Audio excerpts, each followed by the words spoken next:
It's early, Thursday morning. That's number 4 being loaded for the day. A little cool this morning, cloudy. Rain's moving in this afternoon, scattered. Bad stuff's coming tomorrow though, dude. So, truck's loaded. I'm going to get on the other loader. Look.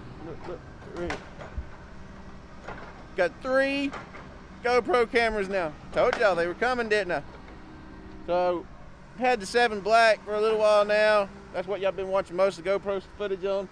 The Hero 3 is something we've had for years. I forgot I had from racing stuff. And then the Plus is the GoPro that I originally started the channel with.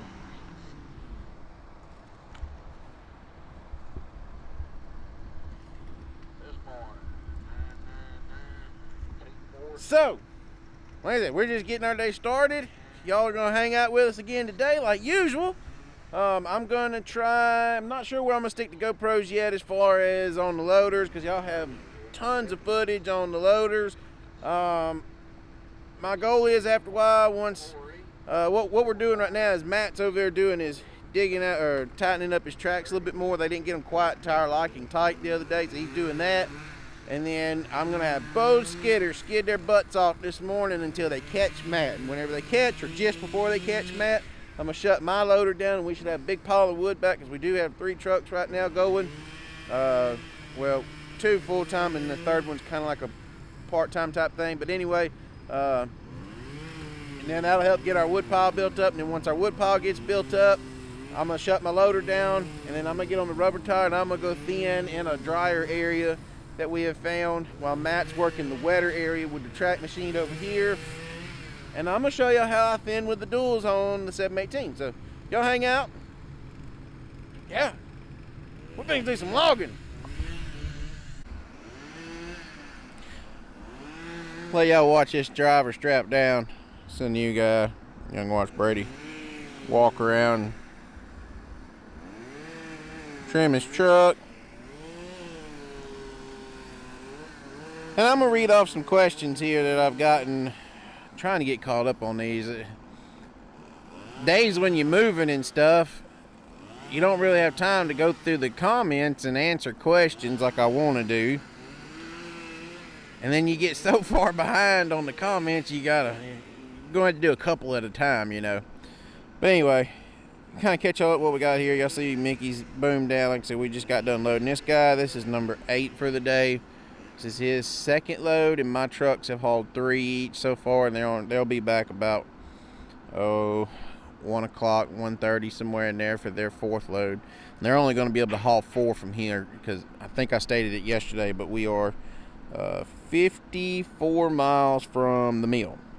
No, I'm sorry, 47 miles from the mill. It's 54 if you go another way. But anyway, zoom y'all out just a little bit. You can see we got a good pile of wood. They're still probably, just judging that, there's still probably 3 or so loads. I've been running both loaders all morning. I've been helping Mickey. We got some great footage from the other loader. And then whenever I get time to get on this in a minute, I'm gonna go get up there with Mickey, and I'm gonna help deal him just a little bit more. And then I'm gonna start cutting. And then what I'm gonna do is I'm gonna get Brady to skid to the old loader. He gets a couple, 3 drags put in there on his loader. I'll let him get up there on the loader and deal him what he's skidding. We're only going to, I say only, I mean, we're doing better than what we thought. This guy needed somewhere to haul today, and he's already on our insurance policies and stuff, so we got him out here. Okay, so on to the questions of what we got for here on YouTube. Alright, so Johnny Holland, this was 6 days ago. This was back from whenever we had the video with the skidder breaking the pin, and then we were working on the grapple and everything else. This is before the welder come, and he was talking about how it never fails. Whenever a hose bust on a grapple, it's usually buried deep within. You have to take the darn thing halfway apart to get at it. That's usually very true. And then we kind of skip down here a little bit. Let's see. Get down here to it. He wants to know, on the track machine, does the head stay parallel with the ground when it reaches out, or do you manually control it? The John Deere will work one of two ways. It will work where you have to manually control the boom, you know, up and down and in and out at the same time. You have to learn to float the head out, staying parallel to the ground. And that's a very slow process with this machine. Now, you can speed all that up, but I don't want to speed it up because I try to deter my operators from running in what's called joint mode, because it costs more diesel, it burns more fuel. The machine burns more fuel, and it's rougher. It's harder on my pins and bushings and stuff. This machine is equipped. My machine is equipped with what is called RCS. Every John Deere track cutter has it today. What that does is it all of the controls inside the John Deere track cutter, they are electric over hydraulic controls, and in the computer you can set up the RCS stuff to where you put the head down at ground level, and with one lever you push down, you're pushing down on the lever, and it extends the head, it tilts the head, and it lowers the boom all at the same time while going out. Once you get the computer set right, you do not have to manually keep the head perpendicular or parallel to the ground, and whenever you go to retract it, it does the same thing. If you start at your tracks at ground level and you get out full reach, you'll be at ground level at full reach, and when you go to come in, it stays the same way. I believe Brady and Mickey gonna come over here. Who knows? All right, so to answer that question, it's yes and no, but the way mine works, no, you do not have to manually do it. I mean, you are to a degree, but nothing like what you do in joint mode. Life and times of a completely worn out autism dad. I believe it cuts the screen name off. You comment every day. I believe you said your name was Alan. Anyway, he says, is the rows, this is off of the same video from that day. He said, are the rows of the trees in front of the set a requirement? The Weyerhaeuser thinning crews around here cut large openings to the road and spread rock. I like your method better. And he also says, don't you wish y'all worked as fast as the time lapse? Yeah, that would be awesome. But no, that is not a requirement for us to leave the buffer in between us and the road. I like to do it because, one, it looks more aesthetic pleasing to the people that live in the area. Whenever they come by, it's not all gouged out and just mangled looking. It looks neat. You have one narrow area where in my case it's usually a 30 to 40 foot strip that I will leave my imprint where I cross the public ditch to get to the private timber or the company timber. Not sure why they do it like they do it, but it's everybody has their own methods of doing things. And then it also helps create a safety buffer, most especially if we're using the Chambers Deeliminator. That thing can, it's exhausting most of its debris to the back, in which we never face towards the road, but that thing can sling stuff out the side. It ricochets around in there and everything else, and you never know where it's going to come flying out at somebody or whatever. So that buffer of trees gives me, it's kind of like having a backstop for a shooting range or something. It gives you a little bit of extra security, knowing that there's things in between you and the public to keep you from, an accident happening. It's just a safety precaution that I always like to do. That's the biggest reason. It's for safety, and then it's, in layman terms, it looks better. let's see what else we got here. Let y'all, Mickey's getting back going. Brady, he's over there raking up the road, getting the bigger vines and stuff. We keep our road, try and keep our road pretty clean. We don't get all the bark out of it, but we'll keep the bigger amounts of vines raked up and gathered up with the loader. And then about once a day, we'll take the skidder out there and back drag the road right at quitting time and clean it up real nice and pretty. So for the bedded timber thing, I do have a segment filmed on that. I've just got to find a way to work it into a video that's not going to be 40 minutes long. 40 minutes seems to be getting too long on videos. It seems like y'all like the 20 to 30 minute videos according to the YouTube statistics stuff. So when I can get me a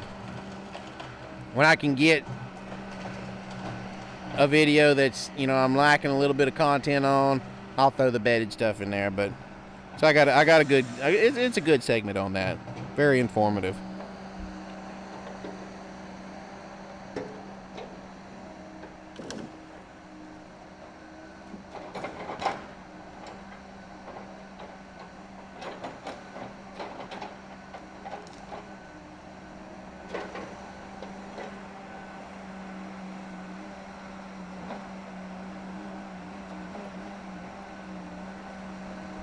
All right, so the last comment we're going to do here, Jonathan Dessel, I believe it's how you pronounce your last name.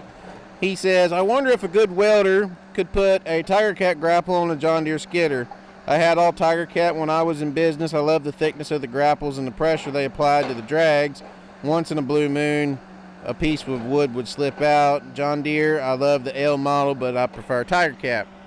And I mean, yes, you could have the Tigercat grapple put on the John Deere stuff, but as far as holding the wood, you know, pressure-wise, stuff like that, you're still going to have the same issue because, you know, even the Tigercat grapple on the John Deere machine, the Tigercat grapple, it would be running off of the John Deere pressure settings, which is what holds the wood in the grapple. So that wouldn't fix anything there. But I think I said in the grapple repair video, I am definitely a fan of the single solid piece of metal grapple tongue that Tigercat has. We put, like I said, 16,000 hours on a 625. No, that was a 635. We put 16 on. We put 18,000 hours on the 625, and then we put, I think, 16 or 17,000 hours on our first 620, and we never done any work to the grapples ever. They were bulletproof. So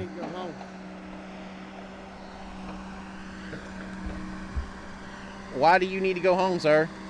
Having a local neck and a great hand, hurt, sweat, think I got a fever. Manual labor is killing me. Alert, no, I can't swing a hammer, I can't brake, can't do this stuff. Too old. You ain't even 30. Yeah, but I've probably done more in a lifetime than average 30 years. No, God, no, you ain't. People today, I swear, I tell y'all. Anyway, so we're gonna kind of cut out the comments or questions there. That's a good 10-minute segment it's gonna be. And so anyway, I'm fixing to go help Mickey get some more wood back ahead of his trucks, and then I am going to get on the rubber tire cutter, and I'm gonna have 3 GoPros in there. Don't know if that's gonna be included on this video or maybe tomorrow's video. Oh look, Mickey gonna try and splash us. Well, maybe not. I'll try and get a few good clips of that thing with the DUALS. So y'all hang tight, we'll be back. Alright, so this next few clips here y'all are going to watch, there's going to be just stuff everywhere. There's going to be just, I mean, I can't, it's just stuff everywhere. So we're on the rubber tire cutter. We're doing a 5th row, 2nd fin, and I have the duals on it. It's 30.5 inside tires with 24.5 outside tires. There's no duals on the back of the 718, but anyway, I was told you can't fin with a rubber tire dualed out. Haha, joke's on you. I'm showing how it can be done here, and who knows, maybe somebody will look at this and see that it can be done. And I know a lot of guys up in Mississippi and Arkansas and stuff, you know, it's extremely wet up that way right now, and y'all may see this and be able to talk your forester into letting you thin with a rubber tire with duals. So anyway, y'all sit back, enjoy the video, and yeah, it's just gonna be lots of clips, lots and lots of clips of me cutting with rubber tires today. So y'all enjoy.